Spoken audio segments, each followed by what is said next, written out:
Hello everyone, my name is Yahira Malkala and I would be starting off my group's presentation today. Our topic today is missing children in the US. This presentation provides an overview of a thorough analysis we conducted from a dataset on missing children cases in the United States from 1960 to 2016. This presentation will look at trends on gender, age, or race. The information here would be used to draw insights on social dynamics and inequalities and how to prevent them. First, let's start by discussing the problem. Missing children is a silent pandemic that has been affecting the world. Every day, children go missing around the world. According to the Federal Bureau of Investigation, National Crime Information Center, and the National Center for Missing and Exploited Children in the United States, an estimated 460,000 children are reported missing every year. Many of these children are still yet to be found and have been missing for years. Unfound missing children are vulnerable to multiple kinds of harm, including physical and sexual abuse, exploitation, or even death. According to the National Center for Missing and Exploited Children, there are demographic differences in missing children's cases, with Black and Native American children being disproportionately represented amongst missing children. Black and Native American children experience a variety of risk factors that can make them more vulnerable to going missing. Our goal is to use the data to understand the connection between different variables such as race, sex, case type, and location with missing children's cases. Data would be useful in predicting demographic patterns among missing children's cases and bring more public awareness to possible disparities in cases of missing children. An understanding of the connection between different variables and cases would help government agencies and security professionals prevent future cases of missing children. The data will provide strategies for reducing the disparity in cases of missing children, which will reduce the cases of missing children entirely. Our project aims to take an overall look at the missing children's cases in order to identify patterns to prevent child abductions, shed light on underrepresented groups, and to generally raise awareness and inform the public about the issues of both missing children itself and the lack of media attention given to certain groups. I would then like to pass it to my colleague Yogita to talk about the data set.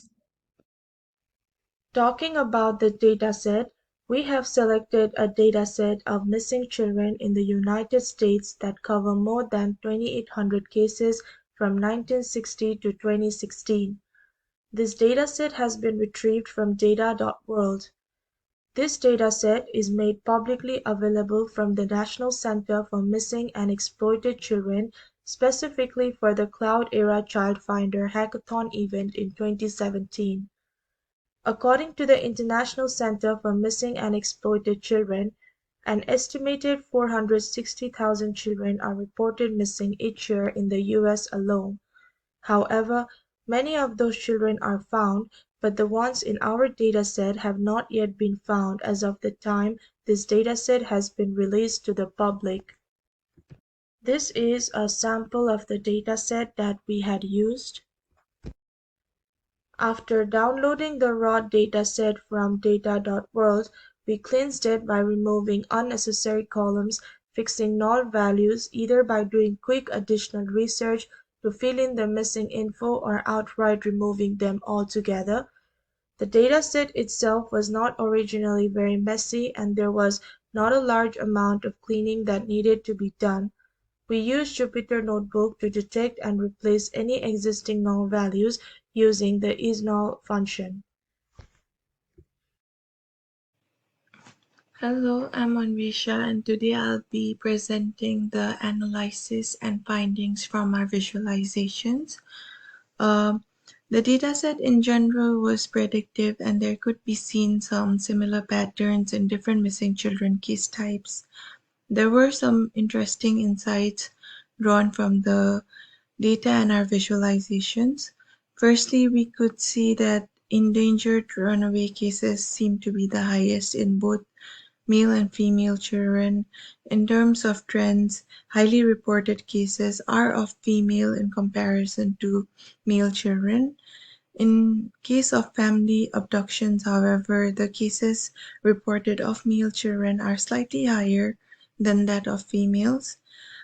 These trends and patterns play a vital role in the analysis for developing policies, response protocols, and preventive educational programs in order to control the rate at which children are going missing every year. From our second visualization, we can see that California, in comparison to any other states, has the highest missing children reports for all case types, with a total of 464 cases. In almost all states, a large majority of the cases are again endangered runaways as opposed to abductions or other missing cases. While in some situations it may be a good thing that a child is running away from home in order to escape a toxic or abusive household, however, this can often put the child in an even more imminent danger, and we recommend conducting additional research and study into why a child may run away from their home in order to best prevent these cases from occurring again in the future. I would now like to hand over to my friend Alice. Thank you. Okay, hi, my name is Alice. I'm going to be finishing this presentation off for my group right here. And as we just saw in the previous slide and in the previous chart, the majority of missing children in the US are white, which makes sense here since 41.6% of the total cases were from white children. But we see here in the census data that white people make up 76.3% of the total US population, and this is from a 2019 estimate. And this means that compared to their actual population numbers, white children don't actually go missing as often. But on the other hand, we see that Black and Hispanic or Latino children, they go missing at higher rates in comparison to the white counterparts. And for example, Hispanic or Latino children, they make up about 25% of all missing child cases, but they account for just 18.5% of the US population. And similarly, Black children, they make up 20.57 approximately percent of the missing child cases, but account for 13.4% of the US population. Now, these higher rates, it could mean that, people aren't helping the families of these Black and Latino children out. They might not be getting much media attention. If we think about missing white woman syndrome, although in this case we're talking about children, the news really likes to cover cases of missing white women, and we believe this extends to children as well. Like, if we just think about a few months ago, the Gabby Petito case and just how much that blew up, and everyone was saying, this is a classic case of missing white woman children, and, we really think, this also applies here. The US and the West in general is still very systematically and somewhat socially racist, and people just might be more willing to help out white families with their missing kids. People might be sympathizing with them more, and it's not just because, it's not just because there's more white people in the U.S., so they get more attention, but also just because, Black and Latinos are being othered in this instance. And also another possibility is that Black and Latino children, they're going missing at higher rates due to poverty, which often leads to crime. And yeah, as you saw before, it's possible that children, they're running away from home because, they're in search of something better, or it could be because they ran off to join a gang, which some people do when they have nothing else to resort to when they're poor. And, and criminal activity is more prominent in lower income neighborhoods, and a lot of low income communities in the U.S. are primarily Black and Latino, and then it's possible that tackling poverty in these neighborhoods, primarily resided by BIPOC, they can increase the quality of life for these families and their children, which can help keep them safe, happy, and at home instead of potentially running away or being abducted or disappearing without explanation. Okay. Now, I'm going to show you this geomap, which shows which states tend to have the most children who have gone missing. And, it's pretty clear. It makes a lot of sense. You see these big states that everyone can recognize, California, Florida, Texas, New York. They're colored in darker, which means that they have more children who've gone missing. And this also reflects the population of these states. They're more populated, therefore they have a higher number of missing children than the states with smaller populations, and it makes sense. For instance, California has the most by quite a bit, 464, followed by Florida with 268, Texas with 251, and New York surprisingly has even less, 115, despite the population. Maybe it's due to the fact that maybe New York is just better at finding children who go missing. Who knows? And, if we think about what I just said about race, California, Florida, Texas, New York, these are all relatively diverse states, compared to some of the states in the Midwest, for instance. and they have more Black and Latino people compared to some of the other states. So that also reflects, these missing child cases, these variables, they do go hand in hand. And so in conclusion, like I just said, we found out that cases tend to happen in more populated areas.